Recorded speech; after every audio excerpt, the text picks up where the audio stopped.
I am thrilled you are here with me today for this episode of From Dirt We Grow. My name is Stephanie Kendall, your host, and if you've been here before, there may be a little bit something different about today's episode than previous episodes. And with that said, if you're joining us on Spotify, Apple, iHeart, anything like that, there is video in today's episode for the first time. So if you head over to YouTube and follow along there, that'd be great. Otherwise, you'll get the gist. But let me just tell you, this is my very first time doing a long form video, and it's very rough because I had to throw something together. I am learning, and bear with me.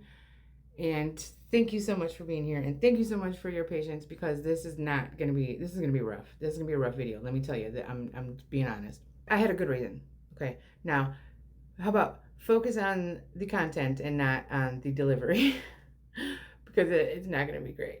I want to hear your thoughts and what I could improve on. I know there's a lot of things to improve on. It's my very first time, but give me some suggestions. And actually, I want to hear how you guys feel about your podcasts. Do you like the the video edition? Do you like, podcasts just as audio only, or do you not care? Let me know. Let me know your thoughts. Let me know how you feel. Let me know your preferences, and let me know your suggestions, because I could use them. Also, be sure you watch the video, because the last thing that I'm going to show you, it's actually an executive order. You will not believe what it says, and make sure you watch to the end, because it is right there for you, and it's shocking. So thank you for being here. Thank you for your likes. Thank you for your subscribes if you haven't already. I appreciate them all very much. Your shares and your comments. So let me explain to you how we got here to this point today. I had a totally other topic in mind for today's show, and in doing my research, I came across this disgusting website that I have never been to before. I don't know how many of you have been to WhiteHouse.gov before.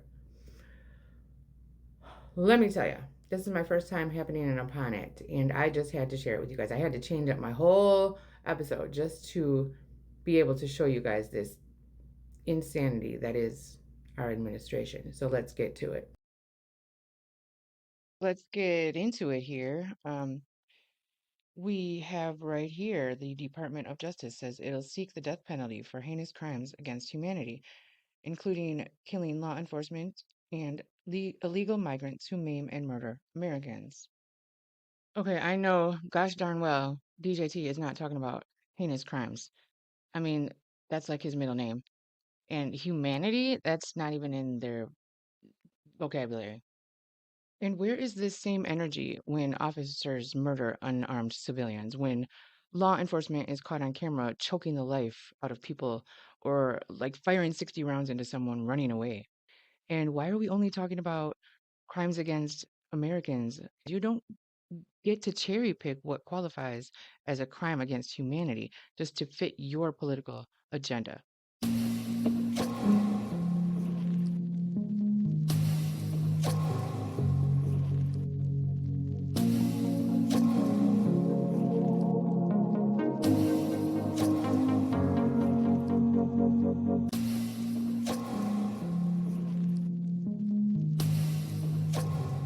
Okay, so he's calling for improved accountability of government bureaucrats. The American people deserve the highest quality from people who love our country.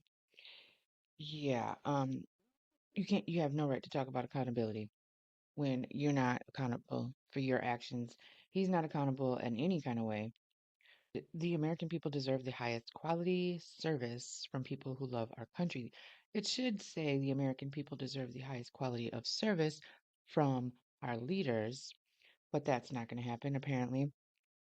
And I mean, let's be honest, accountability doesn't even mean better help for American people. It means punishment for workers who don't fall in line with a specific political agenda. And what happens to government employees who stand up for civil rights, climate science, anti-corruption? Are they not patriotic enough? Is their job next? It's not about accountability. It's about intimidation, about enforcing loyalty to a party. not service to the people. Let's just be real about that. President Trump is taking swift action to end the weaponization of government against political rivals. That is laughable, to say the least. It's getting real rich now. Trump says he wants to end the weaponization of attacks against political rivals. That sounds like exactly what he's been doing, threatening investigations against anyone who opposes him. I'm talking about local leaders, judges, celebrities, civil rights activists, media. He signed executive orders to investigate Biden's top officials, to shame prosecutor Alvin Bragg and target nonprofits, all under this same memo claiming the system was broken. So is he ending weaponization or repositioning it? He's using federal power to go after political foes when trying to seem noble. It's not justice, it's retribution, and this is so hypocritical. Should have known this one was in there somewhere. All this means is they're rewriting history, actually. Um, which landmarks are not named appropriately? I'm not sure. Because when they say appropriate, they don't mean inclusive, accurate, or honest. They mean whitewashed, sanitized.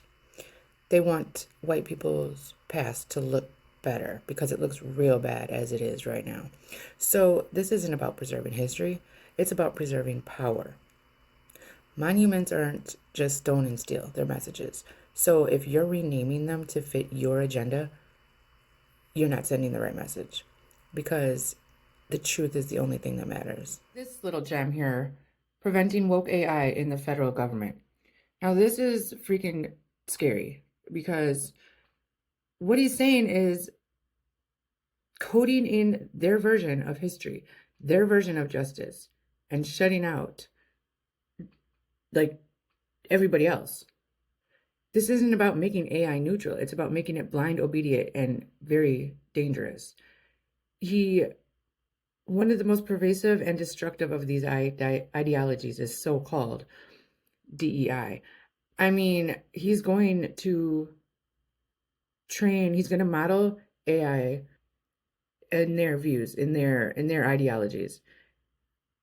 That is insane. Now let's go to another one here. We've got strengthening and unleashing America's law enforcement to pursue criminals and protect innocent citizens. This is the kind of thing that sounds good on paper until you realize how loosely they define criminals and how narrowly they define innocent. So under this executive order, police get more money, more protection, and fewer consequences. See right here, we have the Attorney General and other appropriate heads of executive departments and agencies shall take all appropriate action to maximize the use of federal resources to increase pay and benefits for law enforcement officers, strengthen and expand legal protections for law enforcement officers, seek enhanced sentences for crimes against law enforcement officers, promote investment in the security and capacity of prisons. See, that's another thing. Like, why are we building more prisons when we could be reforming? It's not about safety, it's about control. More cells, more beds, more bodies behind bars. If this was really about justice, why is the only solution more cages?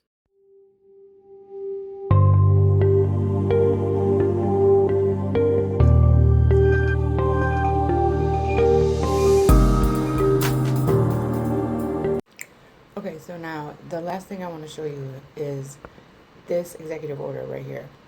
And it is going to prove that what we were just talking about, that Trump is rewriting history. Literally, blatantly, unabashedly. Take a look at this. Okay, now you have got to read this thing for yourself, but I'm just going to go over some of the highlights here for you so you can see exactly what I'm talking about. Like, unbelievable. Unbelievable. So right here we got, over the past decade, Americans have witnessed a concerted and widespread effort to rewrite our nation's history, replacing objective facts with a distorted narrative driven by ideology rather than truth. Hypocrite. This, I can't with this guy. I mean, seriously. Have put United States, by casting its founding principles and historical milestones, in a negative light. truth. Under this historical revision, our nation's unparalleled legacy of advancing liberty, individual rights, and human happiness is reconstructed as inherently racist, sexist, oppressive, or otherwise irredeemably flawed. Where the hell has he been living? That is exactly what the United States has been. You cannot change the history of the United States just because you don't like it or you don't agree with it. He goes on to talk about this, this widespread effort to rewrite history deepens societal divides and fosters a sense of national shame, disregarding the progress America has made and the ideals that continue to inspire millions around the globe. He's so twisted. I just I don't have words for this right now, because this is literally what he is doing, trying to rewrite history. So then he goes on to say, where is it? He goes on to say, he's talking about consistent progress toward becoming a more perfect union. And an unmatched record of advancing liberty, prosperity, and human flourishing. Museums in our nation's capital should be places where individuals go to learn, not to be subjected to ideological indoctrination or divisive narratives that distort our shared history.